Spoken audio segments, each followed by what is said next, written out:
Price the lord. ಕರ್ತನ ಪರಿಶುದ್ಧವಾದ ನಾಮಕ್ಕೆ ಸ್ತೋತ್ರ. ನಿಮ್ಮೆಲ್ಲರನ್ನ ಯೇಸು ಕ್ರಿಸ್ತನ ಹೆಸರಿನಲ್ಲಿ ನಾನು ಸ್ವಾಗತ ಮಾಡ್ತೇನೆ. ಇವತ್ತು ನಾವು ಅನೇಕರಲ್ಲಿ ಗೊಂದಲ ಮೂಡಿಸಿರುವಂತ ಅತಿ ಮುಖ್ಯವಾದ ವಿಷಯದ ಬಗ್ಗೆ ನಾವು ಮಾತಾಡ್ಲಿಕ್ಕಿದ್ದೇವೆ. ಪ್ರಾರಂಭ ಮಾಡೋದಕ್ಕಿಂತ ಮುಂಚೆ ಒಂದು ಸಣ್ಣ ಆ್ಯಡ್ ಇದೆ, ಆ ಆ್ಯಡ್ನ ನೋಡಿ ಅದಾದ್ಮೇಲೆ ನಾನು ಮಾತಾಡೋದನ್ನ ಕಂಟಿನ್ಯೂ ಮಾಡ್ತೀನಿ. ನಿಮಗೆ ಪವಿತ್ರಾತ್ಮ ಬೇಕೇ? ಅಭಿಷೇಕ ಬೇಕೇ? ಶರೀರದಲ್ಲಿ ದುಷ್ಟಾತ್ಮಗಳಿಂದ ತೊಂದರೆಗೆ ಒಳಗಾಗಿದ್ದೀರಾ? ಅನಾರೋಗ್ಯದಿಂದ ಬಳಲ್ತಾ ಇದ್ದೀರಾ? ಹಾಗಿದ್ರೆ ತಗೊಳ್ಳಿ ಈ ಪವಿತ್ರ ಅಭಿಷೇಕ ತೈಲವನ್ನ ಶಿಲುಬೆಯ ಆಕಾರದಲ್ಲಿ ನಿಮ್ಮ ಹಣೆ ಮೇಲೆ ಹಚ್ಕೊಳ್ಳಿ. ಎಲ್ಲದಕ್ಕೂ ಒಂದೇ ಪರಿಹಾರ.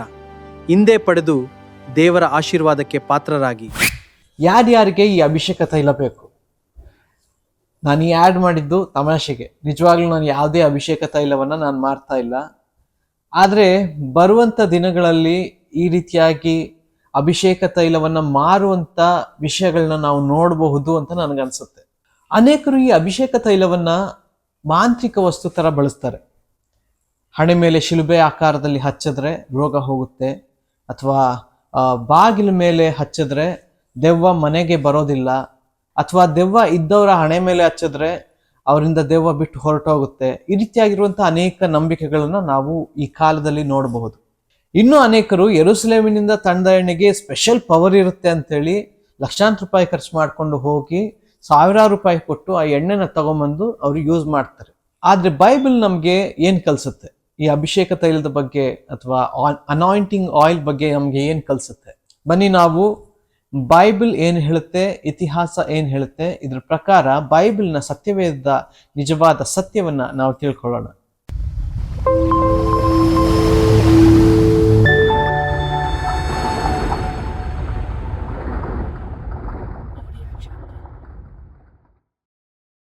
ಹಳೆ ಒಡಂಬಡಿಕೆಯಲ್ಲಿ ಈ ಅಭಿಷೇಕ ತೈಲವನ್ನ ವಿಶೇಷವಾಗಿ ಪ್ರತ್ಯೇಕಿಸೋದಕ್ಕಾಗಿ ಅಥವಾ ಪ್ರತಿಷ್ಠೆ ಮಾಡೋದಕ್ಕಾಗಿ ಉಪಯೋಗ ಮಾಡ್ತಾ ಇದ್ರು.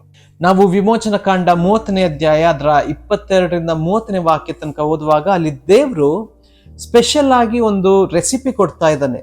ಈ ರೀತಿಯಾಗಿ ನೀನು ಅಭಿಷೇಕ ತೈಲವನ್ನ ಮಾಡಬೇಕು ಅಂತ ಮೋಶೆಗೆ ದೇವರು ರೆಸಿಪಿ ಕೊಡ್ತಾ ಇದ್ದಾನೆ. ಆ ರೀತಿಯಾಗಿ ಮಾಡಾದ್ಮೇಲೆ ಆ ತೈಲವನ್ನ ವಿಶೇಷವಾಗಿ ಪ್ರತ್ಯೇಕಿಸೋದಕ್ಕಾಗಿ ಯಾರನ್ನ? ಒಂದು ಯಾಜಕರನ್ನ, ಪ್ರವಾದಿಗಳನ್ನ ಮತ್ತೆ ರಾಜರುಗಳನ್ನ ದೇವರ ಸೇವೆಗಾಗಿ ಪ್ರತಿಷ್ಠೆ ಪಡಿಸೋದಕ್ಕಾಗಿ ಆ ಎಣ್ಣೆಯನ್ನ ಆ ತಲೆಯ ಮೇಲೆ ಹುಯ್ದು ಅವ್ರನ್ನ ಅಭಿಷೇಕ ಮಾಡ್ತಾ ಇದ್ರು. ಆ ರೀತಿಯಾದಂಥ ಅಭಿಷೇಕಕ್ಕಾಗಿ ಈ ಎಣ್ಣೆಯನ್ನು ಉಪಯೋಗಿಸಲಾಗ್ತಾ ಇತ್ತು. ಅಂದ್ರೆ ಆ ಎಣ್ಣೆಯಲ್ಲಿ ಯಾವುದೇ ಒಂದು ಮಾಂತ್ರಿಕವಾದ ಶಕ್ತಿ ಅಡಗಿರ್ಲಿಲ್ಲ. ಬದಲಾಗಿ ಅದನ್ನ ಒಂದು ಸಾಂಕೇತಿಕವಾದ ಸಂಪ್ರದಾಯದ ಹಾಗೆ ಅವರು ಬಳಸ್ತಾ ಇದ್ರು. ನಾವು ಹೊಸ ಒಡಂಬಡಿಕೆ ಕಾಲಕ್ಕೆ ಬರುವಾಗ ಎಲ್ಲಿಯೂ ಯೇಸು ಸ್ವಾಮಿ ಎಣ್ಣೆ ಬಾಟ್ಲ್ ಇಟ್ಕೊಂಡು ಓಡಾಡ್ತಾ ಇರಲಿಲ್ಲ. ಹಾಗಾದ್ರೆ ಮಾರ್ಕನ ಸುವಾರ್ತೆ ಅದರ 6ನೇ ಅಧ್ಯಾಯ 13ನೇ ವಾಕ್ಯದಲ್ಲಿ ಶಿಷ್ಯರು ರೋಗಿಗಳಿಗೆ ಎಣ್ಣೆ ಹಚ್ಚಿ ವಾಸಿ ಮಾಡಿದ್ರು ಅಂತ ಇದೆ.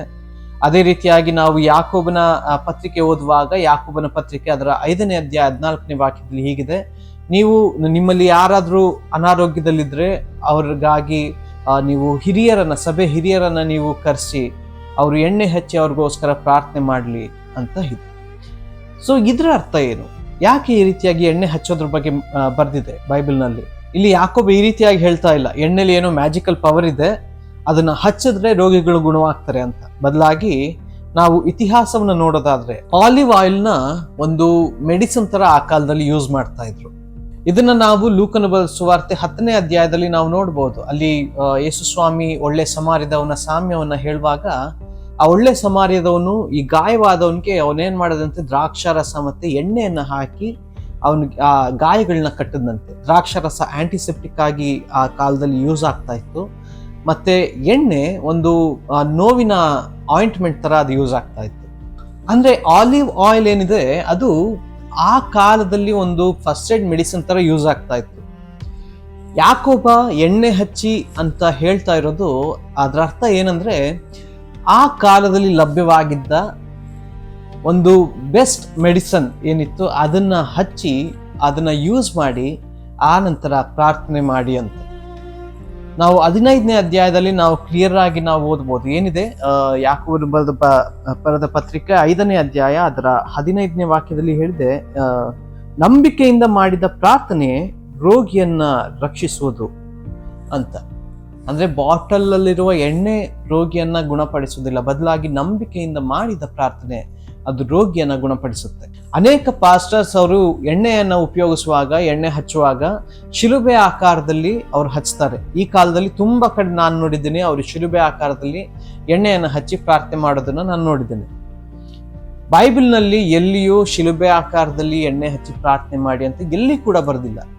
ಹಾಗಾದ್ರೆ ಇದೆಲ್ಲಿಂದ ಬಂತು? ಇದು ಸುಮಾರು ಕ್ರಿಸ್ತಶಕ 3 ಅಥವಾ 4ನೇ ಶತಮಾನದಲ್ಲಿ ಪ್ರಾರಂಭವಾದಂಥ ಒಂದು ಚರ್ಚ್ನ ಸಂಪ್ರದಾಯ. ಇದು ಬಿಬ್ಲಿಕಲ್ ಖಂಡಿತ ಅಲ್ಲ. ಅನೇಕರು ಅಂದ್ಕೊಳ್ತಾರೆ ಶಿಲುಬೆ ಆಕಾರದಲ್ಲಿ ಹಣೆ ಮೇಲೆ ಎಣ್ಣೆಯನ್ನು ಹಚ್ಚಿದ್ರೆ ಪವಿತ್ರ ಆತ್ಮ ಇಳಿದು ಬರುತ್ತೆ ಅಂತ. ಶಿಲುಬೆ ಆಕಾರದಲ್ಲಿ ಹಣೆ ಮೇಲೆ ಎಣ್ಣೆಯನ್ನು ಹಚ್ಚಿದ್ರೆ ರೋಗಗಳು ಬಿಟ್ಟು ಹೋಗುತ್ತೆ. ಶಿಲುಬೆ ಆಕಾರದಲ್ಲಿ ಹಣೆ ಮೇಲೆ ಎಣ್ಣೆಯನ್ನು ಹಚ್ಚಿದ್ರೆ ದೆವ್ವಗಳು ಬಿಟ್ಟು ಹೋಗುತ್ತೆ ಅಂತ. ಪ್ರಿಯರೇ, ಶಕ್ತಿ ಇರುವಂಥದ್ದು ಎಣ್ಣೆಲಲ್ಲ, ನಮ್ಮ ಜೀವ ಸ್ವರೂಪ ದೇವರಾದ ಯೇಸು ಕ್ರಿಸ್ತನ ಹೆಸರಿನಲ್ಲಿ. ಆರಂಭಿಕ ದಿನಗಳಲ್ಲಿ ಕ್ರೈಸ್ತರು ಎಣ್ಣೆಯನ್ನು ಹಚ್ತಾ ಇದ್ರು. ಎಣ್ಣೆಯನ್ನ ಒಂದು ಆ ಕಾಲದಲ್ಲಿ ಲಭ್ಯವಿದ್ದ ಒಂದು ಮೆಡಿಸಿನ್ ರೀತಿಯಾಗಿ ಅವರು ಉಪಯೋಗಿಸ್ತಾ ಇದ್ರು. ಈ ಕಾಲದಲ್ಲಿ ಕೂಡ ನಾವು ಕೂಡ ನಮಗೆ ಏನಾದರೂ ಆರೋಗ್ಯ ಹಾಳಾದ್ರೆ ನಾವು ವೈದ್ಯರ ಹತ್ರ ಹೋಗ್ಬೇಕು, ಡಾಕ್ಟರ್ ಹತ್ರ ಹೋಗಬೇಕು, ಡಾಕ್ಟರ್ ಕೊಟ್ಟ ಮೆಡಿಸಿನ್ ಅನ್ನು ತಗೋಬೇಕು. ಅದರ ಜೊತೆಗೆ ಸಭೆಯವರು ಸೇರಿ ಆ ರೋಗಿಗಾಗಿ, ಆತನ ಆರೋಗ್ಯಕ್ಕಾಗಿ ಪ್ರಾರ್ಥನೆ ಮಾಡಬೇಕು. ದೇವರು ಕೂಡ ಅನೇಕ ಬಾರಿ ನಮ್ಮ ಜೀವನದಲ್ಲಿ ರೋಗಗಳನ್ನು ಗುಣಪಡಿಸೋದಕ್ಕೆ ಡಾಕ್ಟರ್ಗಳನ್ನು, ಔಷಧಿಗಳನ್ನು ಉಪಯೋಗಿಸ್ತಾನೆ. ನಾವು ಒಂದು ವಿಷಯ ನಾವು ಮರಿಬಾರ್ದು, ಡಾಕ್ಟರ್ಗಳಿಗೆ ಜ್ಞಾನ ಕೊಟ್ಟಿದ್ದು ಕೂಡ ನಮ್ಮ ದೇವರೇ. ಹಾಗಾದರೆ ನಾನು ನಂಬ್ತೇನೆ ಈ ವಿಡಿಯೋ ಮೂಲಕವಾಗಿ ನೀವು ಒಂದು ಏನೋ ಹೊಸ ವಿಷಯವನ್ನು ಕಲ್ತಿದ್ದೀರಾ ಅಂತ. ಈ ವಿಡಿಯೋ ಇಷ್ಟ ಆದರೆ ನಿಮ್ಮ ಸ್ನೇಹಿತರ ಜೊತೆಗೆ, ಫ್ಯಾಮಿಲಿಯವರ ಜೊತೆಗೆ ಶೇರ್ ಮಾಡಿ. ದೇವರು ನಿಮ್ಮನ್ನ ಆಶೀರ್ವದಿಸಲಿ. ಆಮೇಲೆ